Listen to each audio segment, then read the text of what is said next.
Baik, bismillahirrahmanirrahim. Assalamualaikum warahmatullahi wabarakatuh. Berjumpa kembali di acara Bincang Biologi, belajar bersama guru kreatif. Belajar seputar pembahasan materi dan soal-soal biologi. Sebelum kita mulai ke pembahasan materi dan juga soal-soal biologi, di kali ini teman-teman, silakan teman-teman juga bisa berkunjung ke channel YouTube kami, yaitu SA YouTube Channel, untuk melihat materi-materi juga video-video yang telah kami buat seputar UTBK dan ujian mandiri. Baik, kita akan bahas soal ujian mandiri ataupun UTBK kali ini. Oke.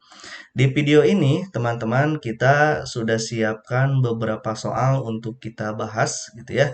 Nanti di antaranya kita akan membahas tentang konsep bunga, terus ada jaringan tumbuhan, ada rangka, ada penyakit, ada juga spermatogenesis, dan yang terakhir soal mengenai hukum Hardy-Weinberg gitu ya, yang selalu hadir di setiap tahun-tahun untuk ujian UTBK gitu ya. Baik teman-teman, soal yang pertama yang akan kita bahas yaitu seputar konsep tentang bunga terlebih dahulu. Oke, soalnya seperti apa? Ini dia teman-teman.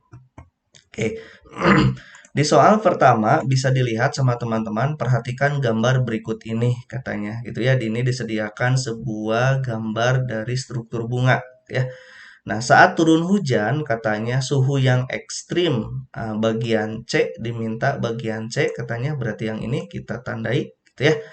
Oke, dari bunga ini akan mengkerut katanya sehingga menyebabkan bunga mengatup katanya. Bagian ini adalah oke diminta bagian C gitu ya. Oke, siap. Nah, sebelum kita bahas bagian C apa, teman-teman, kita akan lengkapi dulu dari A sampai dengan yang Z ya. Oke, nah untuk bagian-bagian bunga ini teman-teman di konsep yang pertama ini perlu diketahui bagian yang A ini kita sebut sebagai pedicellus gitu ya. Nah pedicellus ini dia nama kitanya sering disebut sebagai tangkai bunga. Ini yang A ya. Ini dia tangkai bunga. Terus yang B itu dia mengarah ke arah bawahnya. Jadi yang ini nih, set yang hitam lebih ke bawah gitu ya. Oke, itu dia namanya sterilemma gitu. Ini dia sterilemma gitu ya atau kelopaknya. Dan yang C yang ditanyakan ini adalah lodikul gitu ya. Lodikul dia merupakan dua bagian daun mahkota yang ini ya. Nah, sedangkan yang D sendiri, yang D itu dia palea. Oke, palea itu dia daun mahkota, belahannya belahan besar, gitu ya. Sebab nanti ada belahan kecil. Oke, yang E ini dia ovari. Jadi ovariumnya pada bunga ini adalah yang E, gitu ya. Oke, yang F ini dia stil. Oke, terus yang G ini dia merupakan stigma. Nah, EFG ini dia merupakan bagian organ dari kelamin betina atau kita sebut sebagai karpel, gitu ya. Atau putik yang tiga ini adalah bagian dari penyusun putik, gitu. Terus yang H ini adalah filamen teman-teman. Terus yang I-nya dia antera, kepala sarinya, gitu ya. Nah, ini merupakan alat kelamin jantan, gitu atau stamen, gitu ya. Benang sarinya di sini. Oke, alat kelamin jantannya. Sedangkan yang terakhir yang J ini adalah lemma, gitu ya. Daun mahkota yang belahannya belahan kecil, gitu ya. Baik, ini adalah seputar tentang bagian-bagian dari konsep bunga, teman-teman. Nah, konsep yang kedua yang ditanyakan itu bagian yang C kan ya. Nah, bagian C itu dia lodiculus gitu ya atau ledicule. Nah, ini lodiculus ini atau lodicule ini teman-teman, dia merupakan dua daun mahkota gitu ya yang berubah bentuk. Jadi dia bisa berubah bentuk. Nah, pada tanaman apa sering ditemukan lodiculus ini? Biasanya pada tanaman padi. Oke, padi teman-teman tahu gitu ya. Nah, jika menghisap air, lodiculus ini teman-teman menghisap air, maka si lodiculus ini, bagian lodiculus ini dia akan mengembang. Akibatnya nanti padinya itu berisi gitu ya. Nah, tetapi nanti kalau misalkan dia tanaman padi ini misalkan makanya dia kan cocok di iklim tropis gitu ya. Iklim tropis itu di mana terdapat mengandung uap air. Nah, uap air itu dimanfaatkan oleh lodiculus itu untuk diserap, dihisap gitu ya. Untuk apa? Memberikan isi yang penuh pada bulir-bulir padi nantinya, gitu ya. Nah, sedangkan kalau misalkan seseorang menanam padi pada musim penghujan, teman-teman, gitu ya, maka proses penyerbukan dan pembuahannya akan terganggu. Kenapa? Sebab di situ tidak terjadi penguapan. Akibatnya apa? Lodikulus ini dia tidak bisa menyerap air, gitu ya. Nah, akibatnya apa? Nanti padi yang dihasilkannya itu dia menghasilkan sebuah biji padi yang hampa, gitu ya, atau kosong. Nah, seperti itu. Itu pentingnya adanya bagian C pada tanaman padi, gitu ya.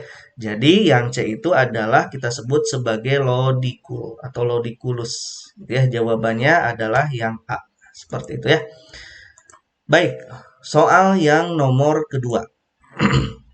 Nah, di soal nomor kedua kita akan membahas tentang jaringan tumbuhan, teman-teman. Oke, ini dia soal nomor 2-nya. Oke, nah di jaringan tumbuhan ini kita akan lihat soalnya sel tumbuhan katanya yang tidak terspesialisasi. Nah, siri pertama ini yang diminta dan memiliki fungsinya itu dia tempat metabolisme katanya, sintesis juga terjadi di situ, dan yang terakhir ini adalah kata kunci yang pentingnya, dia sebagai tempat penyimpanan. Apa yang disimpan ini bisa juga cadangan makanan, bisa juga sisa-sisa metabolisme, gitu ya. Ini adalah sudah khas sebetulnya, teman-teman pasti tahu. Tapi sebelum kita jawab, kita cari dulu konsep semua tentang jaringan sel tumbuhan, gitu ya. Baik.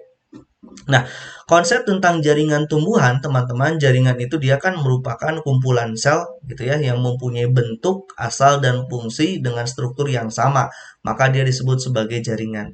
Nah, berbicaranya jaringan tumbuhan, maka jaringan tumbuhan itu nanti ada yang disebut sebagai jaringan meristematik, gitu ya, jaringan yang aktif terus membelah, yang ini. Terus nanti ada yang termasuk ke dalam jaringan penyokong, ada yang masuk ke dalam jaringan dasar, dan ada yang masuk ke dalam jaringan pengangkut, serta ada jaringan pelindung. Ini adalah 5 jaringan yang terpenting yang terdapat di dalam tumbuhan, gitu ya. Nah, yang pertama itu ada konsep mengenai jaringan meristem. Jaringan meristem ini dia jaringan yang aktif membelah, makanya sering disebut sebagai jaringan yang bersifat meristematik, gitu ya. Nah, jaringan ini ada di mana? Ini dia terletak di ujung-ujung. Bisa ujung akar, bisa juga ujung batang, ujung cabang, gitu ya. Ada di ujung-ujung di mana sel-selnya benar-benar aktif di dalam proses pembelahan, gitu ya. Nah, itu dia jaringan meristematik. Yang selanjutnya nanti ada jaringan penyokong. Jaringan penyokong itu tentu fungsinya juga berkenaan dengan penguat atau penyokong, gitu ya, penyokong bagian tubuhnya. Nah, dindingnya tentu punya ciri, pasti dia dindingnya tebal, gitu kan ya. Nah, nanti ketika misalkan dia mencapai usia dewasa, ada beberapa jaringan penyokong ini dia sel-selnya menjadi mati. Untuk apa? Memperkuat keberadaan penyokongnya, gitu ya. Nah, contohnya apa? Contohnya nanti ada jaringan kolenkim untuk penyokong itu, ada jaringan sklerenkim, gitu ya. Nah, yang ketiga ada yang disebut sebagai jaringan dasar. Nah, disebut juga dasar kenapa? Sebab jaringan ini dia ada di bagian seluruh tubuh dari tumbuh-tumbuhan, gitu ya. Mau dicari di daun ada, di akar ada, gitu ya. Di apa? Di batang juga ada. Nah, jaringan ini sering dikenal dengan nama jaringan parenkim, gitu ya, jaringan dasar. Nah, jaringan ini dia mengisi seluruh ruang dari jaringan, gitu ya, sebab ada di mana-mana jaringan ini. Nah, jaringan ini dia terdapat tadi disebutkan boleh di tanaman itu ada di batang gitu ya, ada di akar, ada di daun, ada di mana-mana. Ini di sini ya makanya disebut sebagai jaringan dasar. Itu jaringan parenkim, gitu ya. Oke. Nah, jaringan pengangkut yang selanjutnya, jaringan pengangkut itu teman-teman sering disebut sebagai jaringan pembuluh, gitu ya. Itu sedang berbicara dua jaringan, yaitu yang pertama silem, yang kedua phloem. Itu ya, ini dia jaringan pengangkut. Silem mengangkut air dan mineral dari tanah nanti menuju ke daun, sedangkan phloem mengangkut hasil fotosintesis dari daun ke seluruh tubuh yang memang membutuhkannya, gitu ya.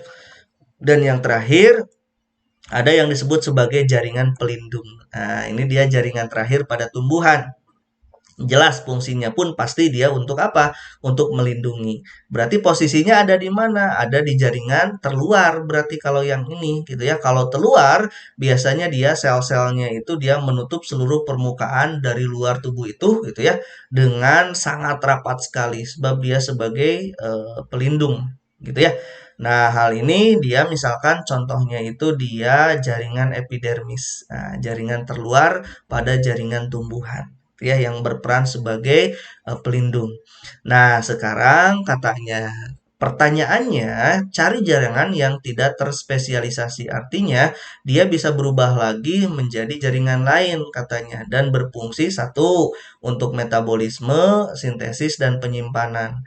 Nah, jaringan ini teman-teman ada dua yang kalau misalkan kita berbicaranya tidak terspesialisasi, maka bisa jadi meristem, bisa jadi jaringan dasar yaitu parenkim. Sebab parenkim juga dia masih aktif untuk membelah, hanya tidak secepat seperti meristem, gitu ya. Kalau kita berbicaranya tidak terspesialisasi, berarti cari yang masih aktif membelah. Namun di soal ditegaskan lagi, tapi berperannya itu dia peran penting dalam metabolisme, sintesis dan kata kunci yang ketiga ini ada penyimpanan. Nah, penyimpanan di sini berarti dia memiliki vakuola yang besar, sebab harus memiliki organel untuk tempat penyimpanan. Nah, namanya apa? Vakuola, gitu ya. Nah, vakuola ini dia yang paling besar itu ada pada jaringan yang kita sebut sebagai jaringan parenkim, gitu ya, yang jaringan dasar. Ini jadi nomor 2 mengarahnya jawabannya itu adalah ke sel-sel parenkim, ke jaringan parenkim. Gitu ya. Seperti itu. Itu dia soal nomor 2. Baik, kita lanjutkan. Untuk soal yang ketiga, teman-teman tentang rangka gitu ya. Kita akan lihat bagaimana soal untuk tentang rangka tersebut. Bagian tubuh katanya yang tidak, oh ini yang tidak ingat-ingat ya, termasuk ke dalam rangka aksial. Berarti yang bukan rangka aksial pada manusia. Rangka aksial itu apa? Kita akan identifikasi dulu. Nanti bagian-bagian rangka itu kan ada dua ya. Ada aksial, ada apendikular. Oke, kita akan bahas dulu materinya. Oke, yang pertama teman-teman apa namanya rangka gitu ya. Rangka itu atau tulang bahasa kitanya gitu ya. Dia perannya itu sebagai alat gerak pasif. Jadi ini peran dia. Dan selain sebagai alat gerak pasif, rangka ini atau tulang ini dia punya peran sebagai tempat perlekatan otot gitu ya. Tempat menyimpan mineral, teman-teman, kalsium gitu ya paling banyak nih. Dia mineral itu dia disimpan di dalam rangka aksial ini atau rangka atau tulang lah ya, termasuk apendikular tentunya. Terus memfasilitasi pergerakan tubuh. Tempat pembentukan sel darah itu juga dia di tulang gitu ya. Tempat produksi sel imun. Jadi sel imun kita gitu ya itu ada di sumsum dari tulang kita gitu ya. Dan tempat penyimpanan energi tubuh. Ini adalah peran-peran lain yang terlibat di dalam peran dari tulang atau rangka. Ini konsep yang pertama. Konsep yang kedua, nah rangka sendiri teman-teman nanti di dalam tubuh kita itu dibagi dua. Ada rangka aksial, ada rangka apendikular. Dan dua rangka ini tentu berbeda. Gitu ya. Kalau dilihat dari jumlah, maka seluruh dari rangka aksial itu jumlahnya 80. Gitu ya. Nah, rangka apendikular itu sekitar 126 rangka atau tulang. Gitu ya. Nah, perannya buat apa? Nah, kita akan bahas satu-satu. Untuk rangka aksial, teman-teman, dia punya peran penting untuk melindungi organ dan memelihara postur tubuh. Jadi, tulang-tulang atau rangka-rangka yang berperan sebagai melindungi organ dan juga memelihara postur tubuh itu biasanya termasuk ke dalam rangka aksial. Gitu ya. Nah, contohnya apa? Contohnya yang pertama, misalkan teman-teman kenal dengan nama tulang tengkorak gitu ya atau kranium. Oke. Terus ada juga tulang belakang atau kolumna vertebralis. Terus ada juga tulang rusuk atau kosta dan yang terakhir adalah tulang dada. Tulang dada itu dia sternum. Nah, ini yang termasuk ke dalam rangka aksial, teman-teman. Gitu ya.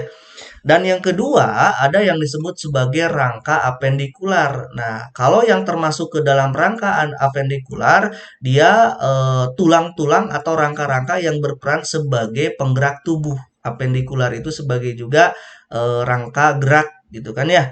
Nah, apa saja tulang-tulangnya? Nah, ini dia ada anggota gerak bagian atas gitu ya, yaitu upper limbs.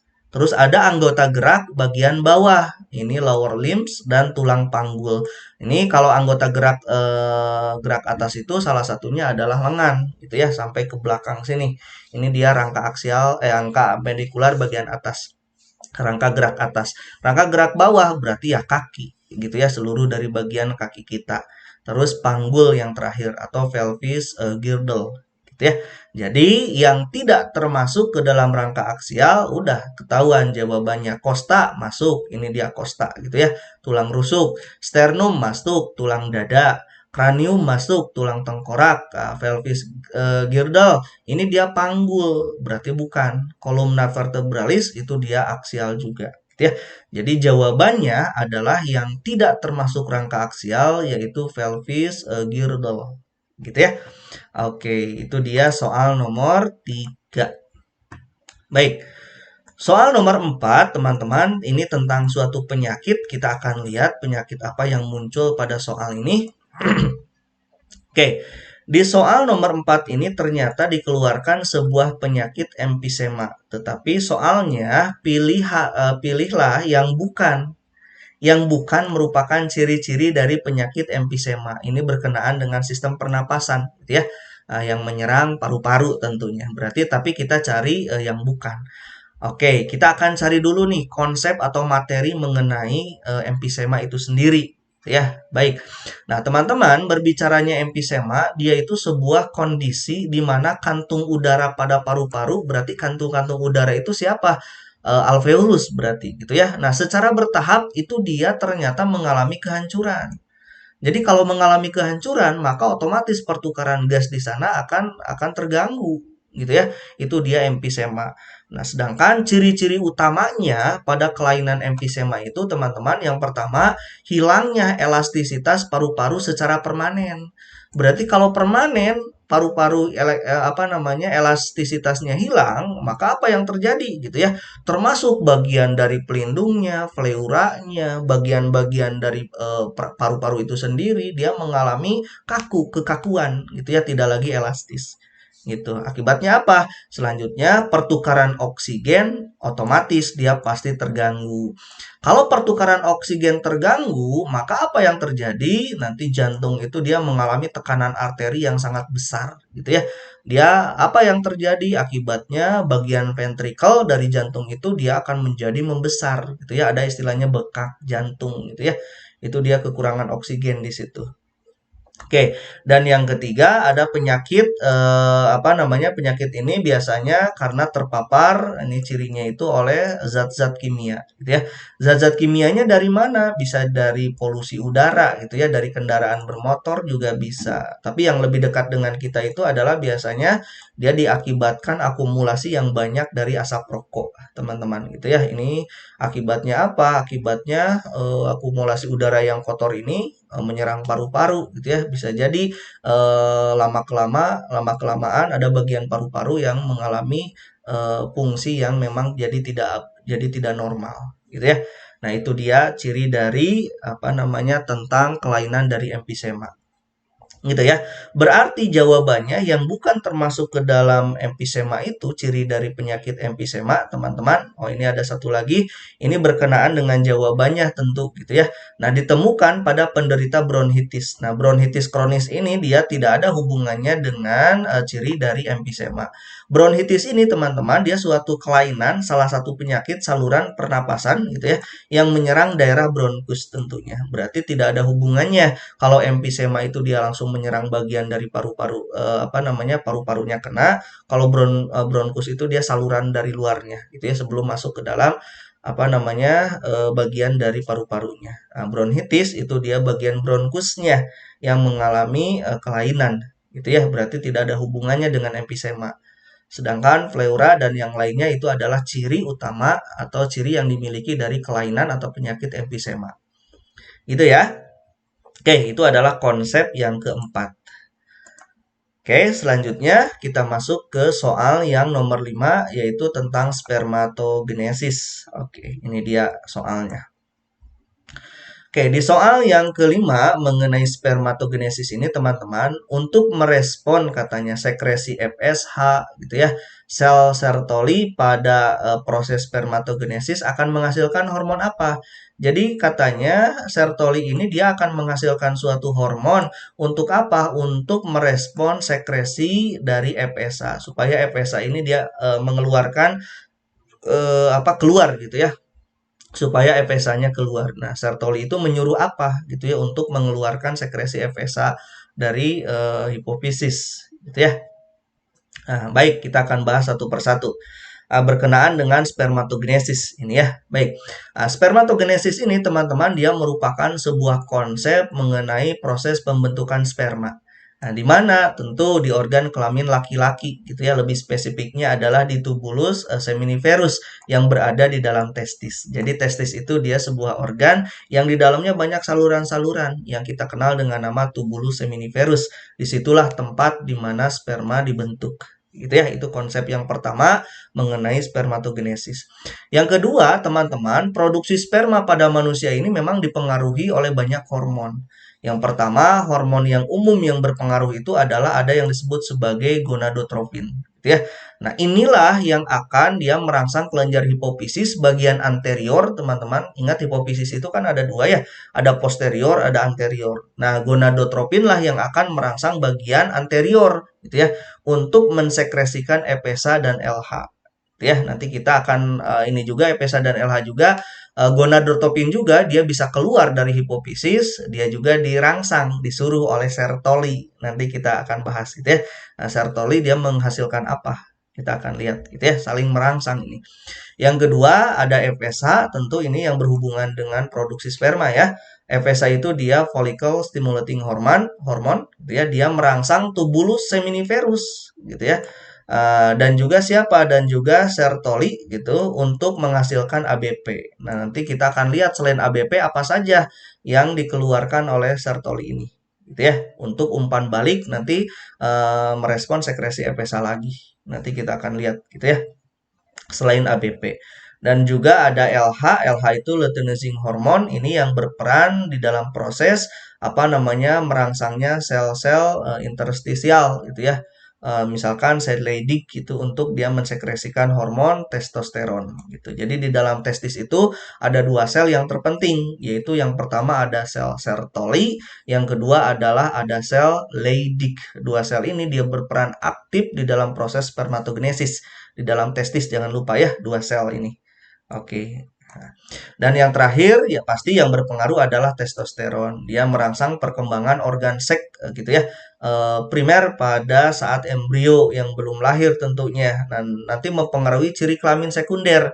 Seperti ciri-ciri laki-laki gitu kan ya, kumis, jakun, jambang gitu, suara membesar, mendorong spermatogenesis. Jadi ciri seks sekundernya muncul dengan adanya testosteron.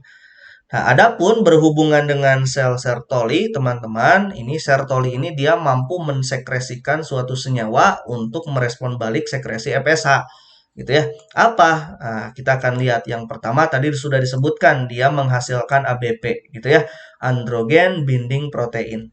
Nah, dia merupakan glikoprotein, teman-teman, gitu ya, yang mengikat hormon seperti halnya testosteron, dihidrotestosteron juga estradiol teman-teman. Untuk apa? Untuk proses pematangan sperma. Jadi ini peran dari ABP gitu ya. Oke, terus ada juga hormon anti-Mullerian. Ini dihasilkan oleh Sertoli itu ya. Dia merupakan senyawa protein untuk apa? Yang menghambat pembentukan saluran kileri gitu ya dan mencegah perkembangan organ reproduksi wanita pada embrio laki-laki. Artinya, jadi kalau ini misalkan akan jadi cikal bakal laki-laki, adanya hormon anti-Mullerian inilah yang mencegah tidak boleh berubah jadi perempuan. Nanti dia akan jadi laki-laki pada embrio gitu ya. Ini keren banget pengaturannya, luar biasa. Terus ada estradiol. Nah, kalau yang estradiol ini dia untuk mencegah apoptosis spermatozoa. Apoptosis itu apa? Dia yang menyebabkan kematian secara terprogram. Jadi kematian sel secara terprogram. Adanya estradiol itu dia spermatozoa yang telah dibentuk tidak cepat mati gitu ya, tidak cepat apoptosis gitu. Jadi ada kesempatan bagi seorang pria, disinilah kemungkinan untuk proses kehamilan, gitu ya. Jadi tidak dibentuk spermatozoa langsung mati, tidak. Jadi apoptosisnya itu dicegah oleh estradiol. Kematian sel secara terprogramnya itu dicegah, gitu ya. Nah, terus yang D ada inhibin gitu ya dan juga aktifin. Dia berperan, dia merupakan suatu protein juga yang diperlukan nih untuk mengatur sekresi atau pengeluaran dari FSH. Nah, ini jadi umpan balik dari sertoli yang mengatur sekresi FSH adalah inhibin dan aktifin ini. Jadi jawabannya adalah yang D gitu ya, inhibin dan protein pengikat androgen atau aktifin ini ya.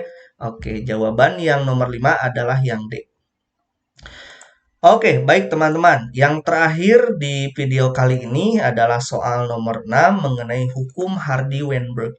Ya. Nah, hukum Hardy-Weinberg ini teman-teman setiap soal-soal UTBK ataupun ujian mandiri ini selalu hadir gitu ya. Satu soal selalu keluar, 1 sampai 2 soal terus keluar ini gitu ya. Oke, kita lihat. Nah, jika suatu populasi katanya berada dalam keseimbangan Hardy-Weinberg gitu katanya memiliki frekuensi alel resesif, berarti ini kan Ki gitu ya sebesar 0,3, ini alel resesifnya Ki saja berarti. Maka persentase di mana diminta adalah sebuah persen untuk heterozigot. Oke, diminta yang heterozigot, normal pembawa, karier gitu ya. Oke, baik. Nah, kita tulis dulu seperti biasa teman-teman konsepnya bahwa berhubungan dengan hukum Hardy-Weinberg persamaan nanti seperti ini. P kuadrat, oke saya tuliskan dulu, ini dia rumusnya itu P kuadrat teman-teman ya. P kuadrat ditambah 2PQ ditambah Q kuadrat sama dengan 1. Nah, di mana P ditambah Q sama dengan 1. Ini adalah persamaan hukum Hardy-Weinberg untuk menjawab tentang mekanisme evolusi. Gitu ya. Nah, P kuadrat itu siapa? P kuadrat itu adalah untuk orang normal dalam keadaan homozigot. 2PQ siapa? Orang normal dalam keadaan heterozigot. Nah, ini yang ditanyakan di soal, gitu ya. Ini yang ditanyakan di soal. Dia karier. Jadi, orang yang Q kuadrat apa? Q kuadrat itu adalah orang yang berkelainannya atau dalam keadaan resesif. Gitu ya. Oke, baik. Diketahui di soal teman-teman, alel resesif sebesar 0,3. Alel resesif berarti kan yang ketahuan adalah Q. Gitu ya. Ini alelnya, gitu ya. Alelnya. Oke, terus yang ditanyakan apa? Individu heterozigot. Berarti yang diminta adalah 2PQ. Ini dia rumusnya. Yang diketahui adalah 0,3. 0,3 itu apa? Dalam keadaan alel resesif. Frekuensinya. Berarti dia dalam keadaan Q-nya. Awas, ingat-ingat. Berarti dia dalam keadaan Q-nya. Sebab frekuensi alel itu dia Q-nya saja. Kalau ditanyakan orangnya, maka kalau orangnya adalah Q kuadrat. Gitu ya. Ini dia frekuensi, teman-teman jangan lupa frekuensi alel resesif, maka yang diketahui adalah Q saja, bukan Q kuadrat. Nah, untuk Q kuadrat bagaimana? Nanti teman-teman bisa cek video sebelumnya tentang pembahasan tentang Hardy-Weinberg gitu ya. Jadi kalau ada orang misalkan albino 9%. Nah, berarti 9%-nya itu dia dalam keadaan Q kuadrat. Itu orangnya, bukan frekuensi alelnya. Bolehlah diperhatikan pada video-video yang yang dibuat sama kami di video sebelumnya ya. Boleh dilihat. Nah, ini kebetulan yang diketahui adalah frekuensi alel. Maka teman-teman cukup menyebutkan bahwa itu adalah Q saja, bukan Q kuadrat. Gitu ya. Oke, sama dengan 0,3. Maka pakai rumus P ditambah Q sama dengan 1 ini. Oke ya, untuk mencari P. Sebab Q-nya kan sudah ada. P ditambah Q sama dengan 1, maka P-nya 1 dikurangi 0,3. Berarti P-nya ketahuan 0,7. Sekarang berarti kita bisa cari nih persentase dari individu yang heterozigot ya. Oke, baik. Maka persentase individu yang heterozigot berarti memakai rumus 2PQ. Masukkan nilainya teman-teman. 2 dikali 0,7 untuk P-nya ini. Q-nya 0,3, maka dihasilkan 0,42. Dikarenakan diminta persen, maka teman-teman kali 100%. Hasilnya adalah 42%. Gitu ya. Jadi nomor 6 ini tentang hukum Hardy-Weinberg jawabannya adalah yang C, 42. Gitu ya. Ini adalah berkenaan dengan hukum Hardy-Weinberg. Oke, seperti itu. Ini soal mengenai tentang nomor 6, hukum Hardy-Weinberg, dan selanjutnya saya ucapkan terima kasih gitu ya. Silakan teman-teman bisa pelajari lebih lanjut juga menyimak video-video yang telah kami buat sebelumnya ya di channel YouTube ini. Mudah-mudahan bermanfaat. Terima kasih. Assalamualaikum warahmatullahi wabarakatuh.